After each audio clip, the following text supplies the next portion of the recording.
Ladies and gentlemen, brothers and sisters, people of all ages, welcome back to the Sticky Floors podcast. I am one of your hosts, CJ. I am joined by Mr. Will. Mr. Will, what's going on with you tonight? How you doing, my brother? Feeling festive, man. What's going on with you?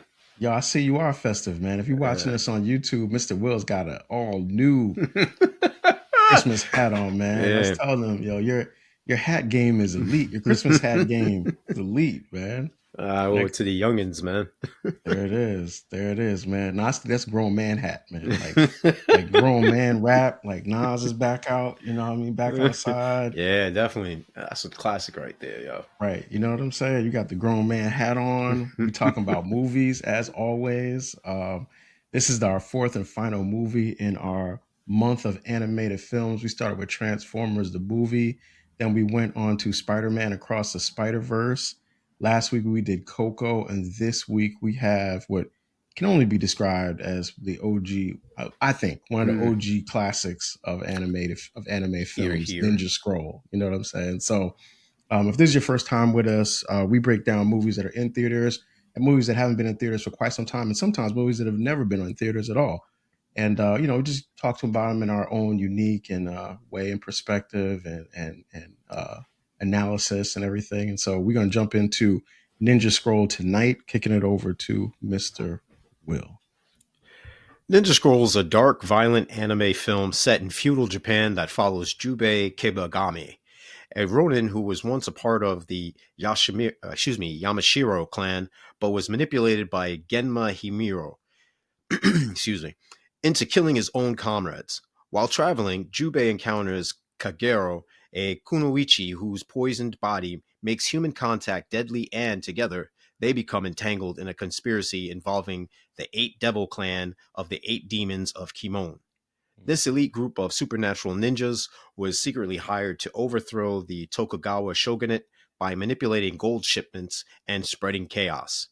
Jubei is coerced by the shogunate's agent, Duquan, into fighting the demons in exchange for an antidote after being poisoned by Duquan. In the second half of Ninja Scroll, the narrative tightens around Jubei's escalating conflict with Genma and the surviving members of the Kimon clan, transforming the film from episodic battles into a deep personal reckoning. Genma's past betrayals fully revealed, exposing how he framed Jubei and forced him into slaughtering his own comrades, a trauma that defines Jubei's haunting and limited existence. This history turns their rivalry into more than a struggle for survival, framing it into a quest for vengeance intertwined with guilt and moral reckoning. Genma emerges as a terrifying, resilient antagonist whose apparent immortality and cold manipulation makes him the embodiment of Jubei's unresolved past. There it is. There it is. Yo, when you're like just going through that summary there, one of the things that just sticks out for me, and it also came out just in the rewatch, is just how layered the actual story is for this Uh, this movie. Like, we've now done several, like three different animated films, and this one is just so intentionally grounded in a real world, and then like the layers of it, the espionage parts, the manipulation around gold and power and all those things. It's a very adult story for it to be like an animated movie, and I understand like anime is essentially made for adults to begin with.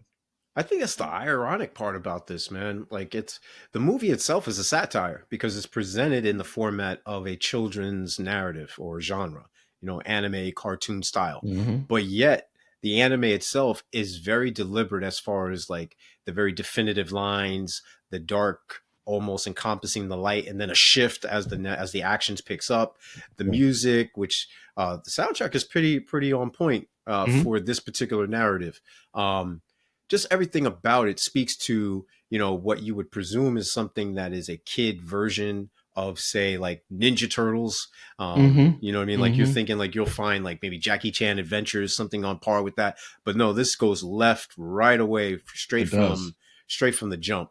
And I think that in itself lends itself very well to the story, the different nuances, the themes, the mores, just everything all together. Yeah, yeah. The anime part of, yeah, the movie itself. I remember watching this for the first time. I was probably like right around like late teenage years or Mm-hmm. mid-teens years.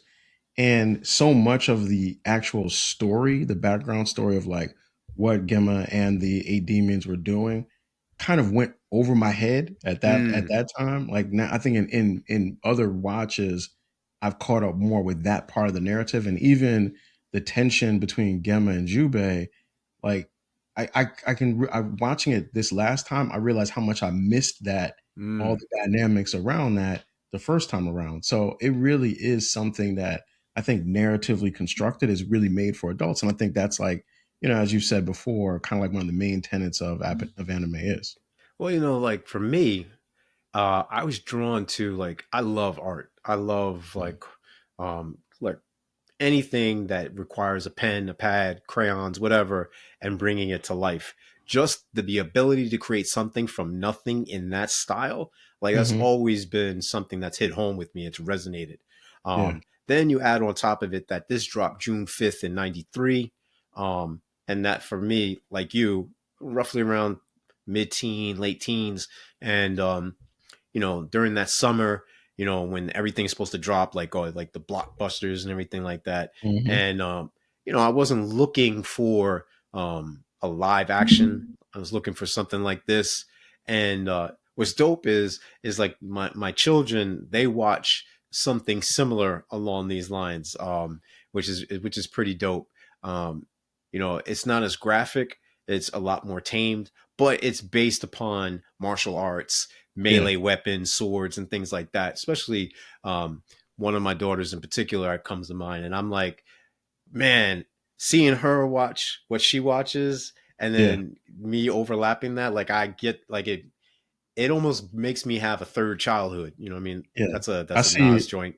It is. Yeah. Yeah. That's on the album too. Yeah, Yeah. that's what I'm saying. That's another Yeah. Nas Yeah. joint It for is. you, for those that Yeah. don't know.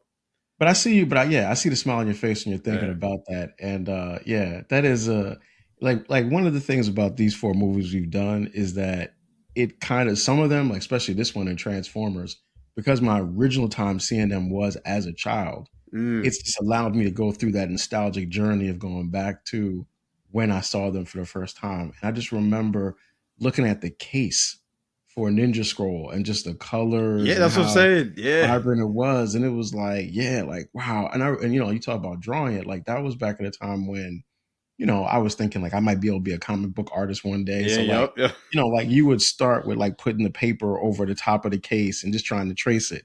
And then the next level was, can you just do it by hand, like Mm. looking at it? And then it was like, can I just do it myself?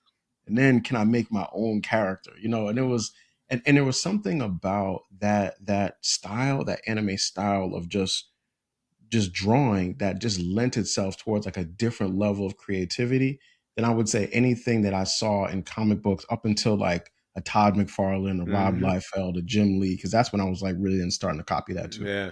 You know what? You say that makes me now think of like being an aspiring artist myself. Like, go to Mhm. the library, get the drawing books, and try and like Absolutely. trace on. And Absolutely. I, Absolutely. Yeah. and I fast forward to like just recently, Demon Slayer hit the movie theaters, and I went to go see Mhm. that. I forget what you went to go see, and I left there feeling like I was 18, 19 years old again, man. And I was like, yeah, that's one of the joints my daughter likes, and I'm like, I see why she likes this. You know what I mean? Like the characters, the movements, the pace, their creativity, that they express themselves through their fighting styles and the different Mhm. identities that take on and everything. Like I was like, I remember watching Ninja Scroll feeling the same way, and instead of Yeah.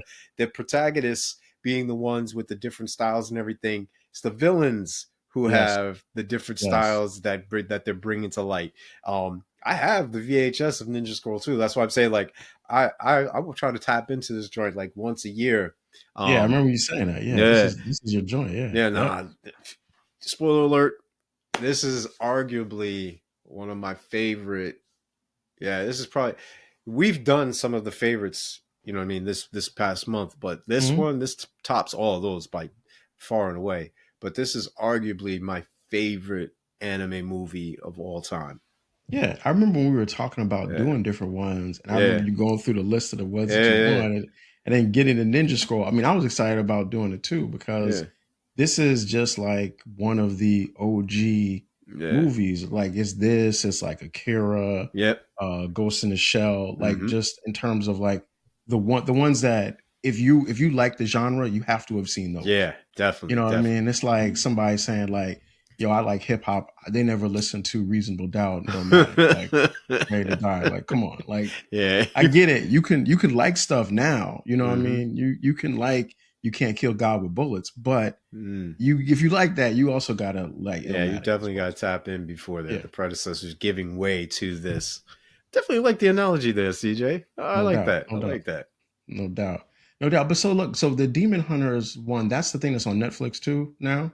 Well, Is that Demon that Hunter, one? is, but this is Demon Slayer is what I was talking about, and Oh, it Demon is Slayer. Okay, the new version isn't on Netflix yet, but the prior episodes are, even the okay, different standalone movies. okay. They man, if you get a chance, it's gonna take you a minute, but if you get a chance, peep that. And I love how all of it ties into the manga, obviously the source material. So that's Mm-hmm. why I'm like, oh man, this is just like with comic books. You know what I mean? For Yeah, me, so manga for my children is like that equivalent. So like it's interesting to see how we take the baton, like I from my father, and then in turn them from me, and then they put a little spin on it. So it's dope. Like my dad didn't collect graphic novels; he collected comic books. I collected right, graphic novels in conjunction with comic books, and then he and I we would share videos, movies that we would get. So if I had something on VHS, or if he did, and even with DVDs. And so, like with my children, it's mangas, and then going to the theater to go see different things that come out. So it's dope how this has been a vehicle that has brought us closer together, and that's oh, what I think absolutely, us talking about this is going to do for even a wider audience to get yeah. them to see why this movie is so highly regarded. Yeah. Well, it's funny on the Threads page. I actually put this thing out just asking people what was on their Mount Rushmore Yeah, of animated films, and just as a shameless plug for the show, I used our four movies as the four, yeah, and shout outs to all the people that just put in their things. But it was interesting how many people said, "Oh, I can't argue with any list that's got Ninja Scroll on it." Like Ninja Scroll was like one of the ones that was like almost like untouchable in terms of, yeah. yeah, that's definitely great. Even if I didn't personally think of it, Hmm. yeah, that always deserves to be on it. It's almost like like how you always have those top 10 lists, who's the top 10 basketball Yeah. players. Hmm. There's some people are just gonna stay on there no matter what. And if you Right, even right. if you like some people might move around 8, 9, and 10, Yeah, you but the might first fluctuate five or them. six, those are always gonna be moving around, but they'll be there. Ninja Scroll is definitely along those lines. Yeah, yeah, yeah, definitely, man. Because the thing is that one, the men and the women are equally capable fighters. They Hmm. may vary as far as like strength Especially and amongst things the like that. demons, yeah. Yeah, you know what I mean? But they still manage to get the upper hand in key moments, and you're able to see how it's plausible for them to pull off what it is that they do, whether it be Hmm. through sexuality, ingenuity, guile, cunning, whatever it may be. They manage to flip the script real quick on any perceived tropes or narratives that you may have. The other thing Yeah. too that's really dope about this flick is, you know, it really made me tap into my historian vein where I want to learn about feudal Japan, and I want Yep. to learn Yep. about Shimoda village, and why is it the name Jubei keeps popping up and all these different things, and then the different clans that are actually based on real life clans that were prominent in ninjutsu. And just understanding like the world is bigger than the continental United States, Yeah. especially at that time when I was a kid, really trying to formulate my own ideas and thoughts.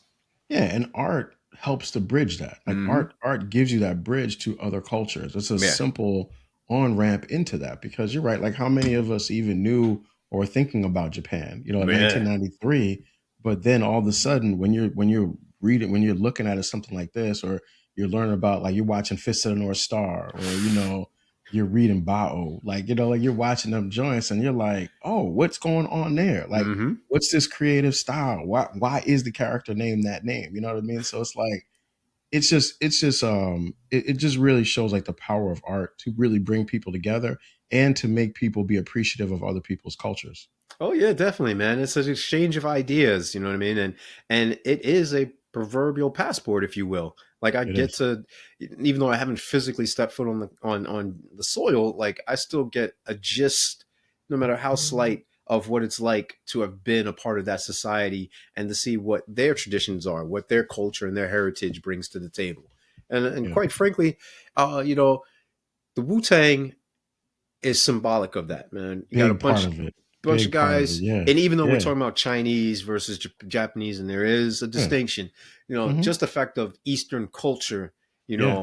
with a Western mind state, how these guys from Staten Island are able to tap into kung fu and this, that, and the third, and Hmm. learn about Gordon Liu and all these different things. You know, I remember watching Bruce Lee, and he playing this guy who's going to Japan, and they have this sign that says um, uh, "No dogs allowed" and "No yellow men," and Mm. understanding like there was a deviation just between China and Japan. Now that was a stereotype, and that was in the '60s, Hmm. etc. But just being able to understand that that existed, so he too could relate, and I understood why Lou Alcindor or Kareem Abdul-Jabbar was a part of that. And so I Hmm. juxtaposed that with Ninja Scroll when I'm seeing like, oh, the different influences, whether it be hip hop and, the different cultural styles, like they may have graffiti in this or a resemblance of calligraphy, like, and how that would intermingle, or, the different dancing and the way of dress and the different Yeah. fabrics and the things like, so,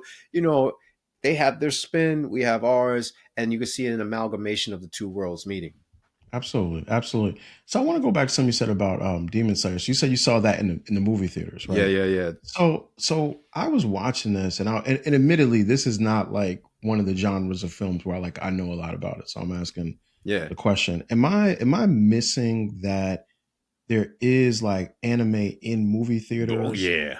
Oh and I'm yeah. just missing because I'm watching. I was watching. Okay, cool. Because I was watching this and I'm thinking like, why am I not seeing more of this? Like, why am I not No, being this able was to in the go theaters a while see back like too. yeah, go see like Ninja Scroll? Okay, so that's my own ignorance there about that. No, Okay, no, no. I all don't right, even think it's about ignorance or anything of that ilk. I think it's more about they don't do a great enough job of promoting these things. They'll be in select theaters for a limited okay, time run, and then all of okay. a sudden it's to no fanfare. Like you got to really be tapped in and be like, say, an AMC member to get the announcement I to got know you. I that. You know what got I you. mean? All right, Or fair, be in fair, the fair. theater for a new I movie, heard you and then with the little mic drop there, like you AMC member. Okay, yeah, membership has its privileges. That type of job. That type of vibe. I yo, you got should you. hook us up one time. Free I got. promotion. I got you. I got you. Yeah, but if you're not in tune with these things, you're not tapped in. Like you would never know. They don't do the job that they could do with the promotion and the actual like, hey, getting the word out to the public. You know what I mean? Like you really got to be in that select few to really know about it. Yeah. Yeah. No doubt, man. Yeah. I mean, and there's also just so many ways that even a movie like this, it just reminds me of so many things of that time. Like Yeah. you mentioned like just like the music part and those things, but it's also like anything with ninja in it in 1993. Yo, I loved it, man. American Ninja, I like was supposed to stop to say yo, it. Ninja Gaiden, like all of those Oh, things, like anything that had the word ninja in it, I just wanted to consume. You know what I mean? So it was like man. Ninja Scroll just fit in perfectly with that, and even to this day when I was watching it, it just made me smile because it's like it just transports you back in time to like, oh yeah. Even in the beginning, I was like, oh, it's my man Jubei. Like it was like seeing like an old relative, you haven't seen in 20 years or something like that. Yeah, you know what? And the crazy thing too about it is not only do you get that nostalgic feeling, but this joint also had the anime series after it. And I had forgotten that I I saw didn't that know if there anime. was one. Yeah, and Right. I'd forgotten that I had watched the whole series. So I rewatched it after watching the movie again. And I was like, now I remember why I forgot it, because it doesn't live up to the movie. Son Like of a it yeah. literally is just subpar in comparison to the movie. That's just how great the movie was. Yeah. If you would have watched the series and then saw the movie, you would have been like, oh, they didn't step their game up. This is Mm, crazy. Everything's different. No, it's almost like the highest of the highs, and then automatically on some free fall, Six Flag joint drop, and then you're like, oh man, everything from the anime to the goofiness to, um, really? yeah, the villains don't even far and away Compared they to don't the even eight compare. Yeah, to the eight nah, demons. Yeah. Yeah, nah. I saw I watched this on Amazon, right? Yep, same. And then when I saw it, I was like, oh, there's a series. And Mm-hmm. I was like, I didn't even remember there was a series. I didn't even remember that. So I appreciate you just kind of saving me the Yeah. trouble of like of watching the joint. But the other thing is like we often talk about how some movies should become series. Yeah. It's interesting to talk about something that didn't work when they tried to make it into a series. Well, it's the material I think that, like if they could have stretched this movie into a series, Mm-hmm. but they go left by introducing new characters instead of bringing back the old ones. Like they could have brought back Genma. I mean, spoiler alert, folks. He ends up being basically encased in gold, a la Wolverine in adamantium Yes. and Han How about Solo in that? carbonite. So How that's about the that? other thing where spins off in the other genres, and you're like, wow, How about that? Star Wars in back in the day, Wolverine in the future. This is Yeah. smack dab in the middle. Like, wow, the influences go on and on and on, how these things are intermingled. Simultaneously, you have the wandering Ronin, I mean, the hero who's on a journey of redemption and trying Hmm. to, get back into the fold. But the thing with this is there is no happy end ever after, like Yeah. Well, that's one Jubei. of my. I got a question about that. Yeah. Yep. Yeah, like Jubei's character is so multifaceted, man. Like he has the drunken monk style, you know what I mean? So you can relate to him as like a drunken monk, if you will, on some Jackie Chan type joint. Hmm. And then in the same token, he is very stern when he has to be, not very forthcoming with his emotions. Like in the scene where Kagori is trying to tell him about like, hey, I know you need the antidote. I'm the gateway Yeah. for Yeah. you Yeah. getting Yeah. that. I got And stuff about that. Yeah. and he doesn't even flinch. You know what I Hmm. mean? He's very Yeah. stoic in that. And you Yeah. can see that it's that quiet tenderness, like kind of like your father's. I think of Denzel in what's the joint where he plays the dad? He's like, I don't have to love you. I clothe you, I feed you. Oh, Like, fences. You're talking yeah, about fences. fences. Yeah. Like Hmm. Jubei doesn't go to that extreme, but he does make it known like, I respect you in a way that this wouldn't be sincere or genuine. This would be me leeching off of you, and it would make it uncomfortable, you know what I mean? Yeah. Like for us to even engage. So I love that part. Yeah, I like the same token where Jubei, because of Daquan taking advantage of him, he's now the one who needs something. He's not the one in control. Yeah. He's the one who is, basically running scared for his life, in the scenes where he's coughing up blood and, Hmm. Daquan's telling him like, hey, look, you gotta get with the program. Whereas Yeah. Jubei is like a, care by the wind, seat of his pants type of guy and just going with the flow. Yeah, it's very much as you were talking about it, it's so I didn't think about it when I was watching it, but it's kind of you can see where Quentin Tarantino's Kill Mm. Bill Volumes 1 and Yeah, 2 see? kind of pull a lot from this, right? Like an idea of like the revenge kind of thing, and then that's the bride going after Bill. This is, Jubei going after Gemma. And then the fact that, just like you said in your summary, the episodic nature of the conflict. So, Mm-hmm. Jubei and Kikero and Dakuman are like going up against these different other ninjas in these different mini battles, like very similar to that. So yeah, I mean, like it's a movie. It's a movie that has definitely influenced so many other things, which is like just evidence of just how well it was done and how well it was constructed. Yeah, and the thing is that it's not only inspired by real life places, like I mentioned, like the feudal Japan period, the I'm probably butchering that pronunciation, Sengoku period, but and Shahanda village. But like I mentioned, the Agawa clan, the Kagawa clan, these are well known families, units, groups known for their proficiency in ninjutsu. But at the same token, it takes on the mythical ideas of Japan, whether it be with the demons and their understanding of heaven and hell and light and yin and yang and things of that nature. Bring it to the forefront that not necessarily focus so heavily on the historical accuracy, but it brings in that fantasy, supernatural, even sci-fi elements that lends itself more so to United States culture for as far as it being well embraced and implemented into so seamlessly in a wide array of different things, man. Like we mentioned Star Wars, but there's the Matrix, there's what you call it, comic books from Marvel and Always, DC, yes, like absolutely. so it just jumps all over different genres, even music. RZA has joints where he talks about Fist of the North Star and Ninja Scroll Hmm. and Ninja Yeah. Gaiden and Hmm. it's just so dope to see like these things lending it back and forth, like it's a universal truth, if you will. Absolutely, no doubt about it, man. That's a great segue to the cake. I got a couple things that I just want to just add on to what we've been saying. One of the things you talked about in the summary was the idea of like the violence in it. I Mhm. like the violence in the film. Yeah. Like I think the violence is what creates the stakes for it. Hmm. And I remember watching it the very first time, and even watching it this time, which has been the first time I've seen it in probably about 15 years or so. And right away, the violence distinguishes it from anything else you've seen that is animated. So I thought that was like really strong. And it wasn't violence for violence sake, which we've seen Yeah. sometimes in other movies and other cartoons and also live action movies.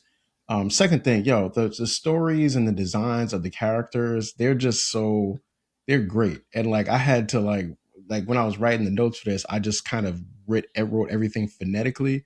But it's like I always like also have these little like ways that I would remember the characters because there's so many characters Yeah. in the Yeah. film. So it's like Dakuman is like old man, Tasai is Mm-hmm. Rockman, Mm-hmm. Shizima is Shadow Man with the claw, Yeah. Oshizu is bees back because he's got the bees on his back. You're gonna get a humpback Notre Dame type Right, joint right, going on. right. Tutsu Muzuro is the blind man, Oh, Yurimayu, love that Red dude, Red man. Man, Zakuro, Bomb Lady, and then Bomb Benisato, Snake City. Lady. But it's like I don't want to. I'm.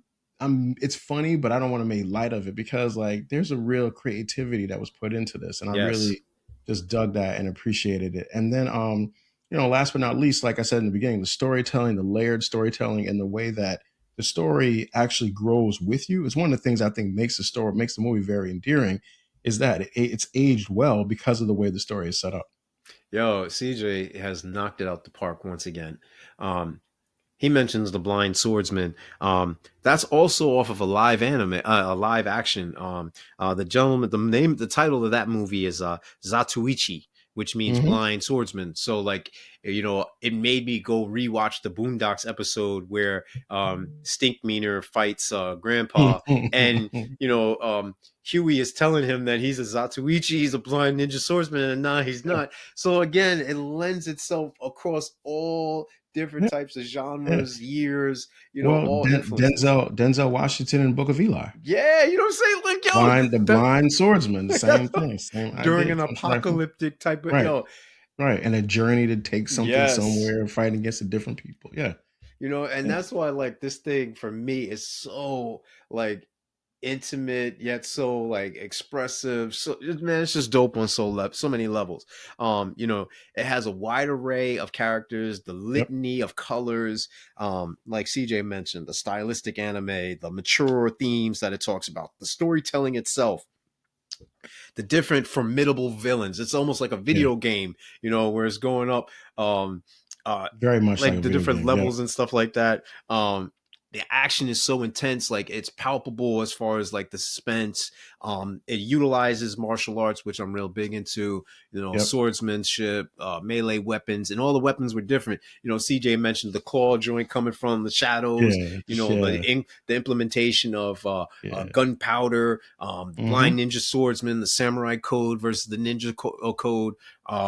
You got the world building expansiveness of it all, where you could really go into the backstory of how these individuals came together as a collective. Their gross or grotesque body shaping and morphing versus some of the females who are more statuesque. The implementation of just tattoos, another creative expression that Yeah, with the is snake lady. utilized Yep. Mm-hmm. across from pirates to gangsters to whatever, that subculture itself. And then last but not least, you have a very strong protagonistic arc. Jubei goes from 1 minute being carefree and just chilling to the next saving the known world of Japan, and then all of a sudden going back on his journey again, having loved and lost and knowing what that feels like, and sending her off into the abyss. I mean, like, it's just so dope, man. Yeah. Yeah, no, it's a lot of strong hate for. I mean, strong cake for it. Yeah, I got Strong strong cake, likes, man. Strong cake likes. for it. Do you have anything that you wanted to put into the hate category on this one? Nada. Nada. Okay. All right. I got a couple of things. So I think one of the things like watching the movie at different stages of life is that you see like different parts of it a little bit Mm-hmm. differently. And so one of the things that kind of is like weird is sort of the dialogue to me between Jubei and Kikero. Like You Really? know they're trying to, yeah, you know that they like each other, but like the tension, the language around the tension doesn't. It just kind of was clunky. It just felt kind of Hmm. clunky for Interesting. me on that part. For Carol, like I didn't realize how many times she gets sexually assaulted in this, like in different ways, Oh and I was no. just like, yeah, that's kind of like yikes, you know. Like I understand like why it Yeah. happens in the film, and it is you know, you talked about like how Jubei or how Dakuman tells Jubei that he needs to have sex with Kikero in order to live. Mm-hmm.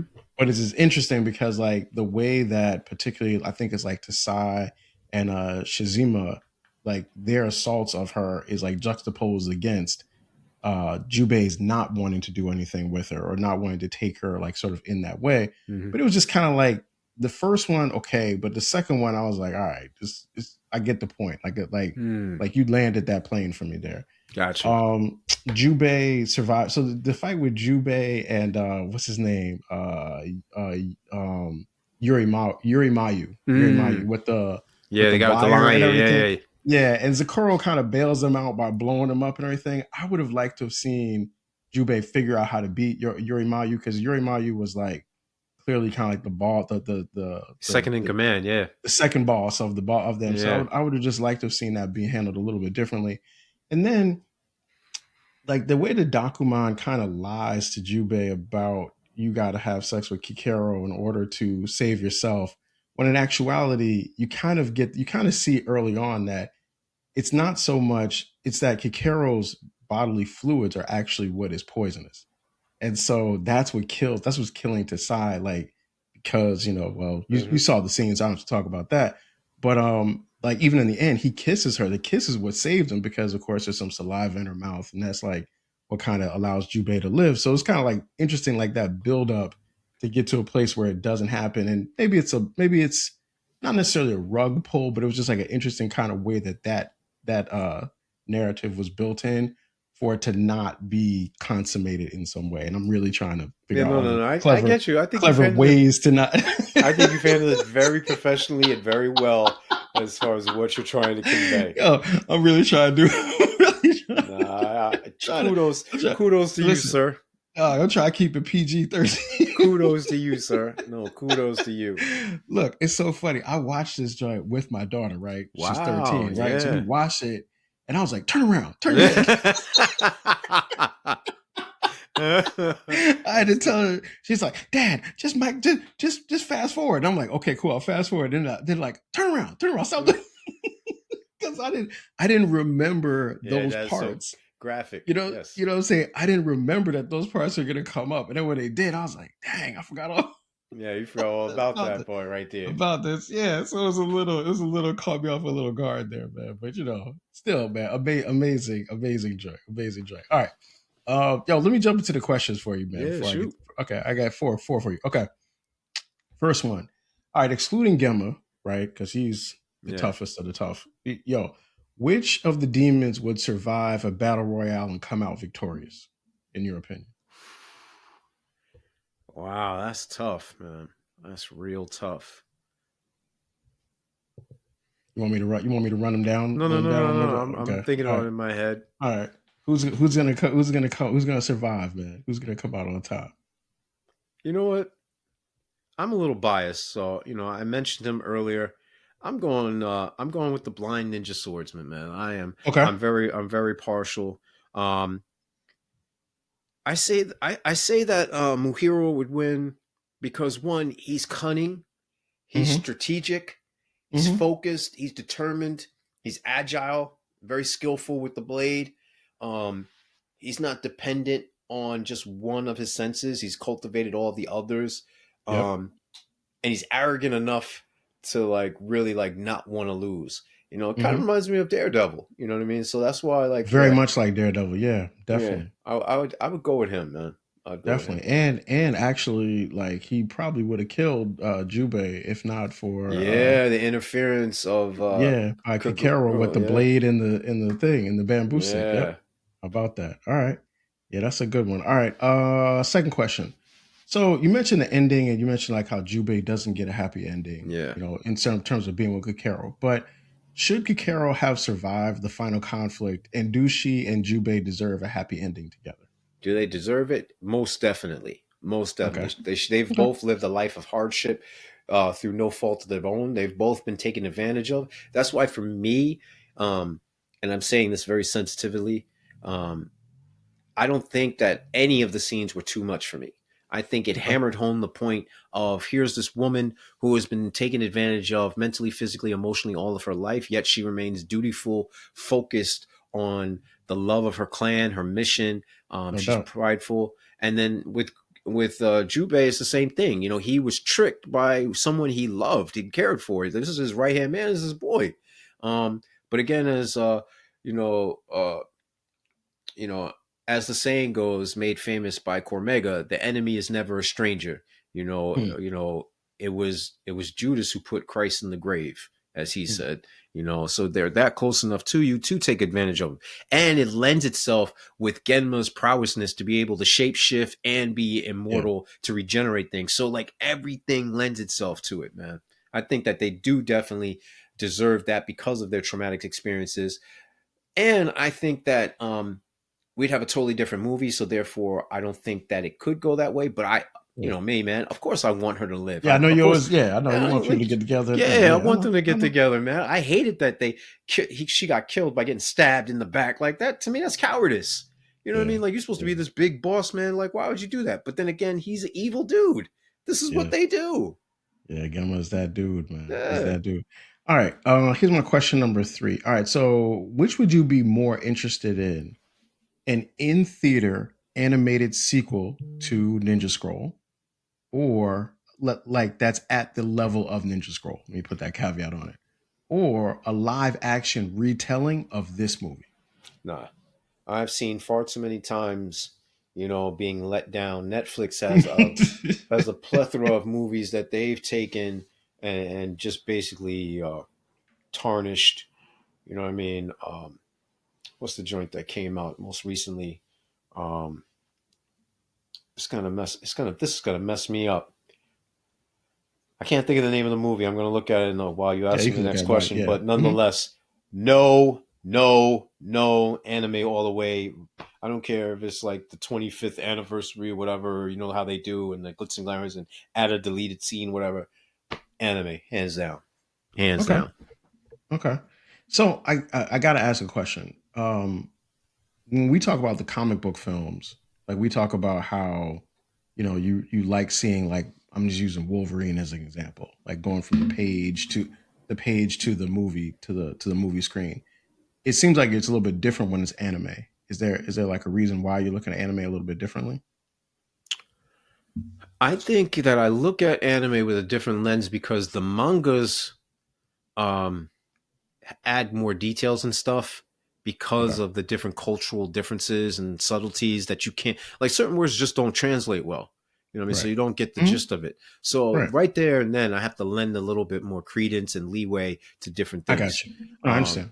Whereas here, stateside or whatever have you, um, I'm a little bit more stringent because I'm like, yo, you have the blueprint. You literally just got, like, it's done in a style that, like, the storyboards are this of a comic book are the same I understand. storyboards from a movie. So it's like, how are you messing this up, man? Like, The transfer is easier. I got you. yeah, Okay. it's so seamless. Got it. Got it. Okay.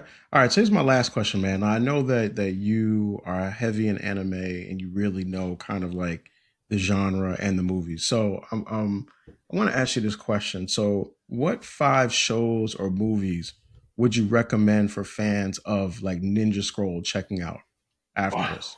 oh man, are we talking movies? Are we talking series? Like, Give me both. what? Give me movies and movie series. Because if you like Ninja Scroll, what else would you like and should you check out? Okay, off the rip, Ghost in the Shell. For Okay. those that didn't get a chance, it was on what's the joint? There was a cartoon joint that you could watch. It's like a block. It would come on late at night. There's a space character on a ship or whatever have you. I can't think of the name. Um, I want to say Adult Swim, but I don't think that's yeah, no, reflective. it's Adult Swim. It's Adult Swim. Okay, yeah, Yeah, Adult Swim. Adult Okay, Swim. yeah. And Cowboy Bebop. Okay. Um, not only should you tap into that, but the live action on Netflix was garbage, and that's why I'm saying like Netflix has done that. I didn't like One Piece like that. My daughter loved the anime and the manga of One Piece. So Okay. depending on like your demographic and your age hood, tap into One Piece. Oh man, easily these joints you gotta watch. You gotta watch. Besides Cowboy Bebop, you definitely gotta watch Naruto Shippuden. Okay. I don't care what version you tap into, all of it is dope. All of it is dope. Um, you definitely have to tap into Dragon Ball Z. I don't care any version of it. Okay. Um, Okay. you definitely got to tap into, like CJ mentioned before, Fist of the North Star. I love Fist of the Um, North Star. That was um, my joint growing up. yeah, there's a new joint out actually right now that if you get HBO Max, that's a ninja version or whatever. Um, all I see is the red devil mask on it. That's the closest thing that I've seen recently, and the name will come to me later on, and I'll mention it. Um, but that too was on this year's version of Adult Swim. It's like a year old. I think it came out in 2024. It deals with revenge, being betrayed, secret societies, uh, ninjas, samurais, like and enhancements. Um, from for those that are like 89, 88 to 93, Robotech. It even goes back Oh further. man, I remember Robotech. Yeah, I used to really like that, man. Yeah. Yeah. They've been talking about this Voltron joint for a minute. Definitely tap into. I don't care what version of Voltron you like. Definitely go into there. And yeah, man, I think that'll be enough to whet your appetite for you to branch off from there, because then you can get into anything from like excuse me, anything you want. hmm Can I Yeah, can I ask you about two more? yeah, sure. Ask you if you would add these two. What do you think about Afro Samurai Oh man, oh dude, RZA and killed it with the soundtracks, okay, soundtrack one and soundtrack two. okay, Movie itself, I have it on DVD as a Christmas gift. okay, Yeah, definitely. okay, and then what do you think about and what about Death Note? Oh yeah, my daughter loves Death Note. Yeah, I like Death Note. I really Loves like it. Death Note. I did. Loves Yeah. it. It's a I go. I even. really interesting story about justice and good and right and wrong and yeah. I'd even put in Inuyasha, um, Yu Yu Hakusho, JoJo Bizarre. Like, there's a bunch of stuff that I would put in Okay. that I've seen, man. Like, I could be here all day All listening day. off Yeah. dope stuff. You know what I mean? Because it all is within the same vein, the same Okay. zeitgeist, man. Like everything that is martial arts, gung fu, mysticism, there's a joint right now on the Mighty Nine, which is on Amazon Prime that I love, and it Okay. takes a whole different spin as far as medieval stuff. And you from there, you could go into a litany of things.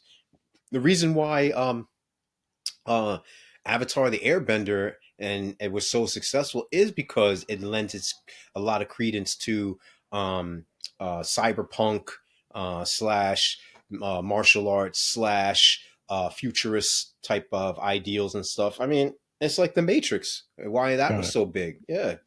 Got it. Cool. Cool. All right. You got some questions for me, man? Yeah. Oh man. So, question number one for you, sir, is how does Kagura's condition affect her agency as a character, and what does it symbolize about intimacy and isolation in the film?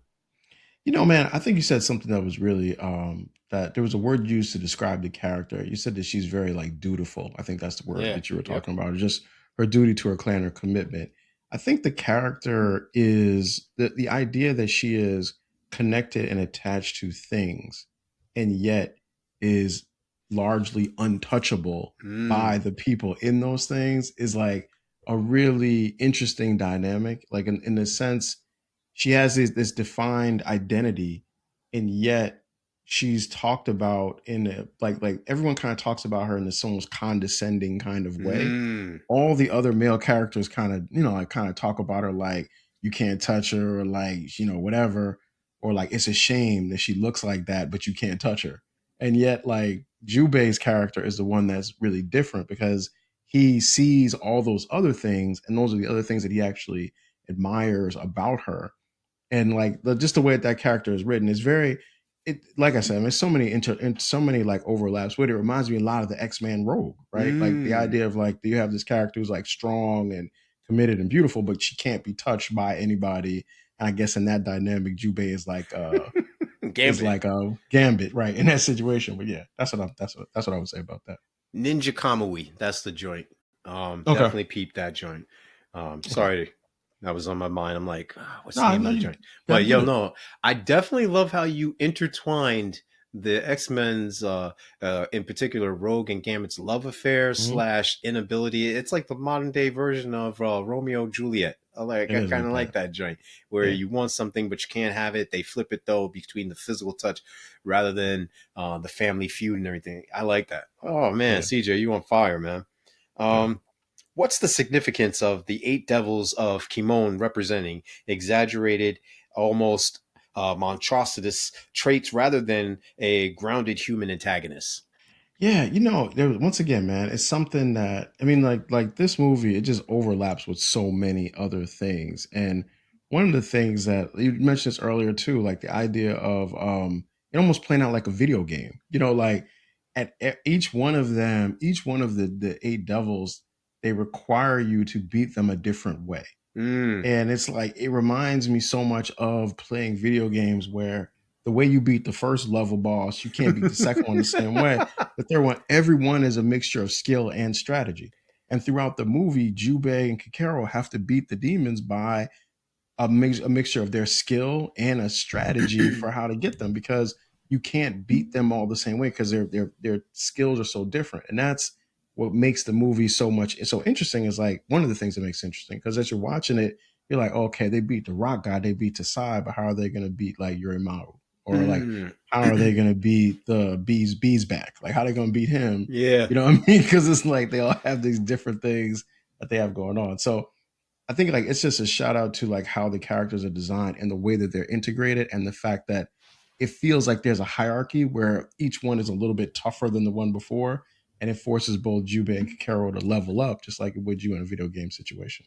And it's so dope that you mentioned, the different warriors and such. Like, the guy you mentioned in particular with the hornet's nest inside his body, Mushizo, um, the point where they have the hornets still surrounding the water, that's actually Mhm. true. Like hornets Yeah. will wait for you to get out You of to the come water. out. Like they won't just bounce and you think you're safe. Yeah. Like, they'll chill and wait. Yeah. He got to Um come up sometime, right? yeah, so like it's Yeah. dope how they implemented that.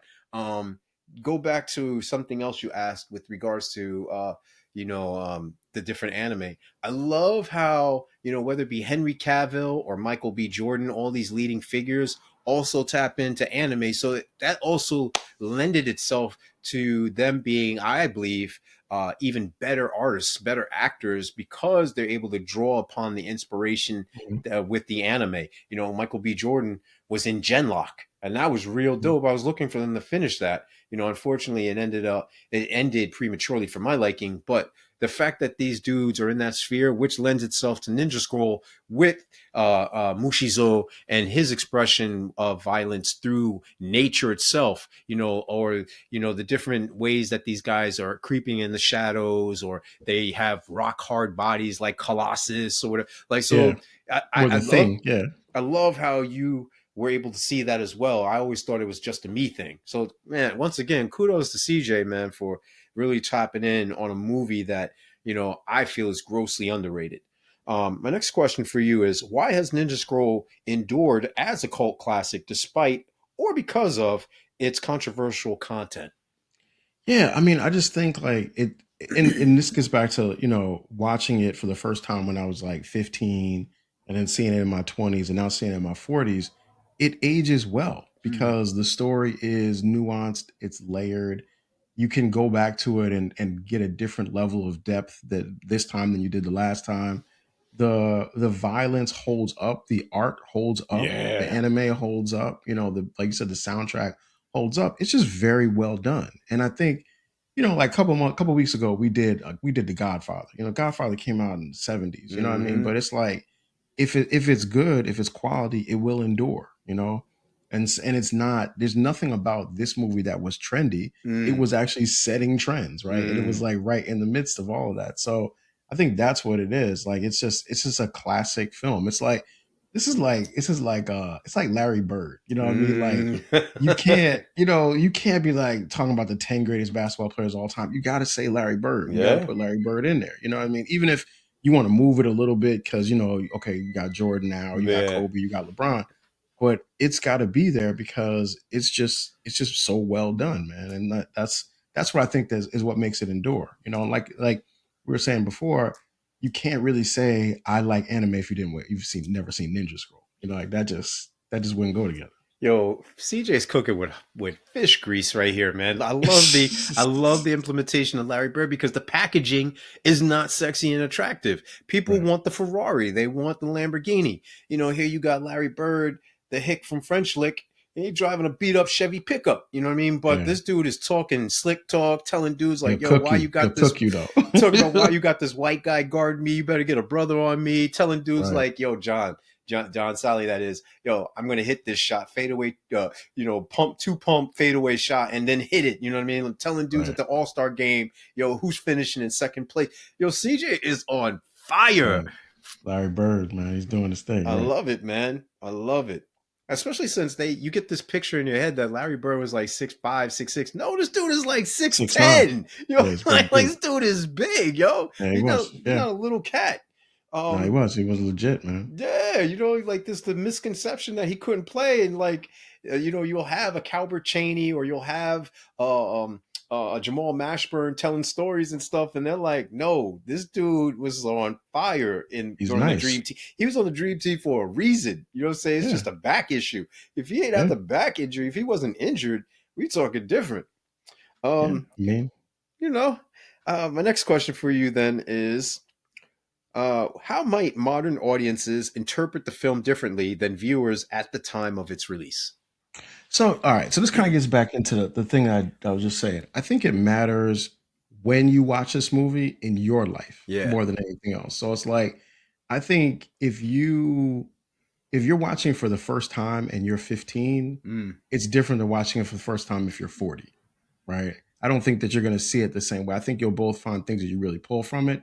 But this movie was out in the 90s. I think you were supposed to watch it then. Yeah, I And agree. then you see, because if you watch it then, now you see all the ways it influenced all those other things. Like all the things we've talked about tonight come like after Ninja Scroll. So it's Hmm. like if you were to see it today, you might think Ninja Scroll was pulling Yeah, from that. yeah, You wouldn't realize like, oh, it's because sometimes it's hard to see things in reverse in that way. yeah. So I think like when you see it matters more than anything else because then you see like all the parts of pop culture, Mm. American pop culture that developed and built off of this movie. You know what I'm saying?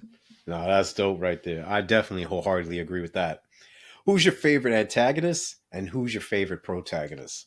I mean, so Jubei is the protagonist. I mean, Mm. there's no question about that, man. But my favorite one, so I liked what's my man Shizima with the shadow claw dude. Yeah, yeah, yeah.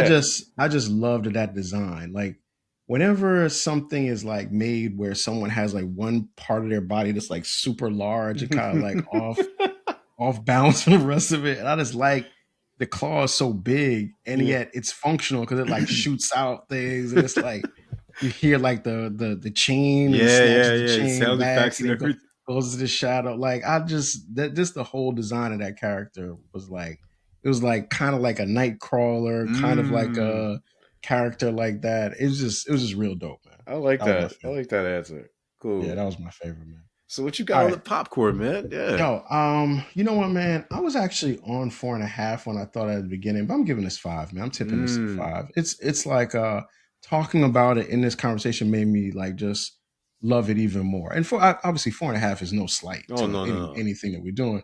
But yeah, I'm pushing it up to 5, man. Ninja Scroll is just it's like I said, it's like Illmatic, it was like reasonable doubt, ready to die. Like you gotta watch this, so it's like on that level. So 5 boxes. What you giving it? I'm gonna quote Big Boy when he's talking about, yo, I need my half a mic from the source. So kudos to you to giving that extra half of popcorn. And shout out to Outkast for being in the Hall of Fame.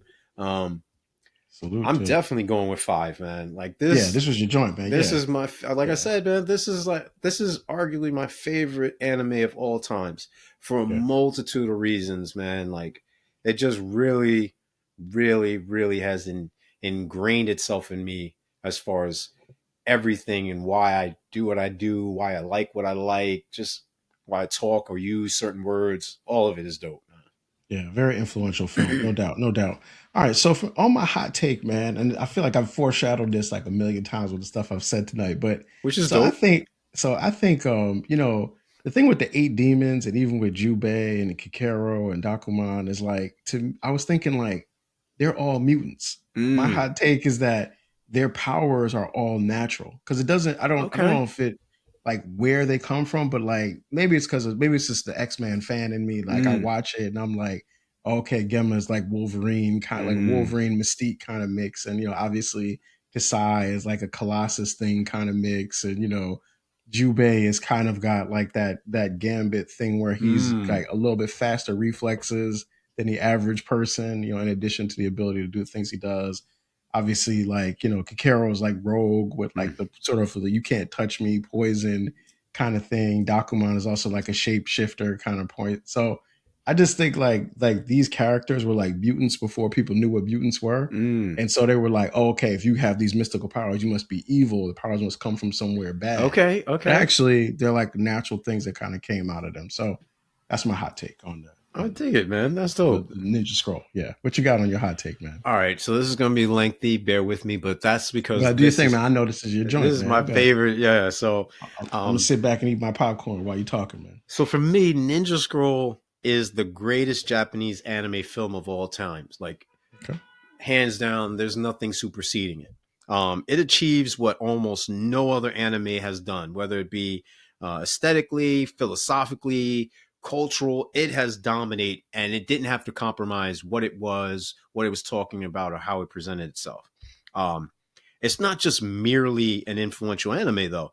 It's completely an artistic statement, and it's done in an hour and 31 minutes. Mhm. So you always want to leave them wanting more. It did this, and it did it in such a very concise and precise manner that it weaponized excess, brutality, and myth. It exposed us to violence underlying power itself.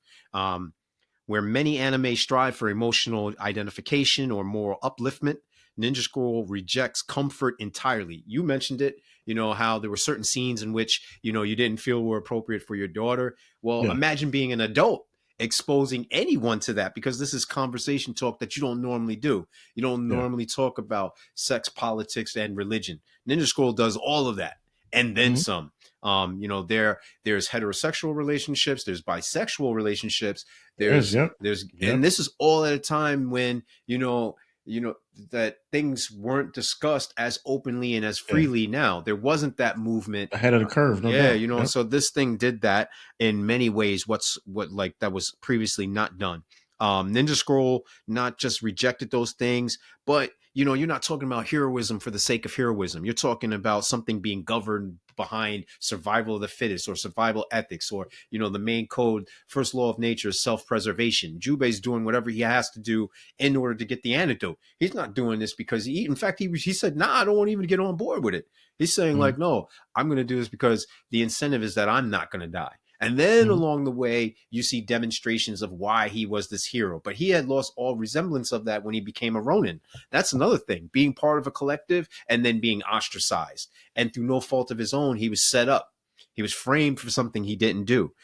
This system, it metabolized human bodies for political stability. And that's a big thing, where you're talking about not going against the shogunate and allowing different factions to save face. And if you know too much, then you're deemed as a liability. I mean, like, what do they say? Dead men tell no tales.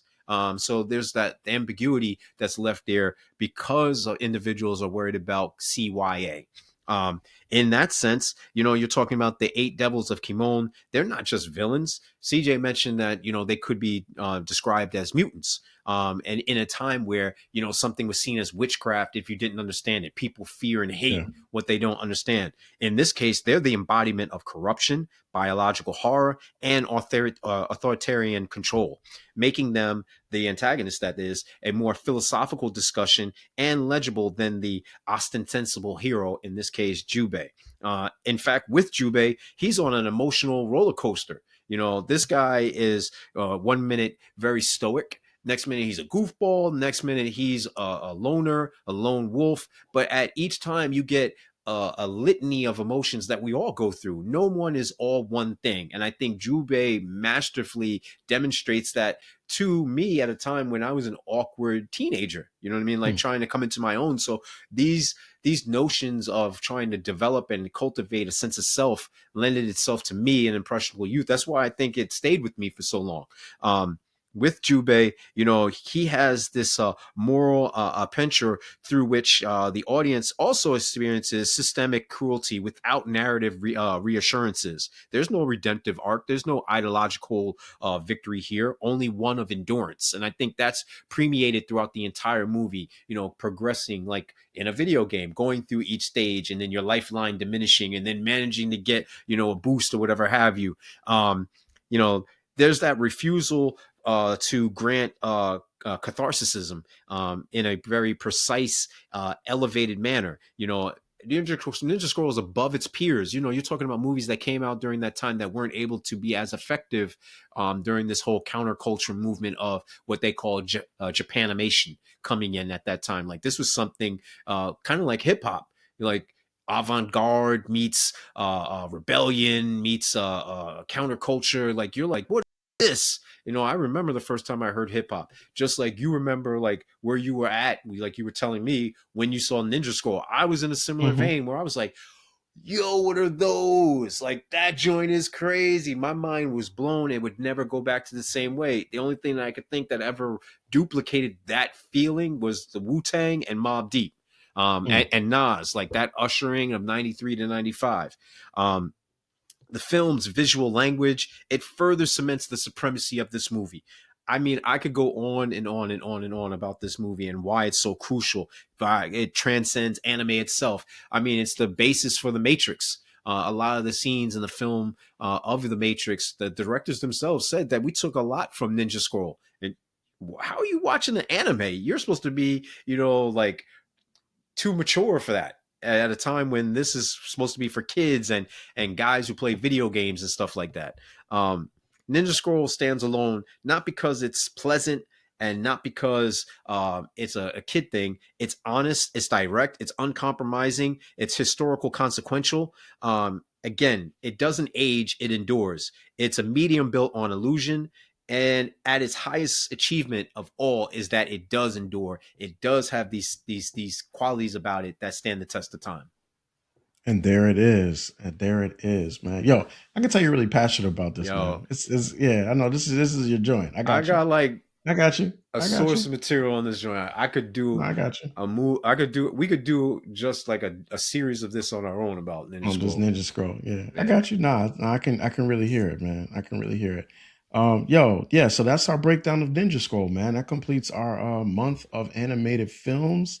Next month we will be back. I'm sorry, next month. Next week we'll be back with Carry on Netflix. So once again, the Sticky Floors podcast is available wherever you get your podcasts. We're on Apple Podcasts, we're on Spotify Podcasts, we are on YouTube, where we want you to like, subscribe, and share. Also, continuing conversations on Facebook and Threads and X. So if you want to get more ideas or more referrals for more animated movies or more anime movies, check out those posts because we'll put some more things out there. And we'll see you next week. Peace.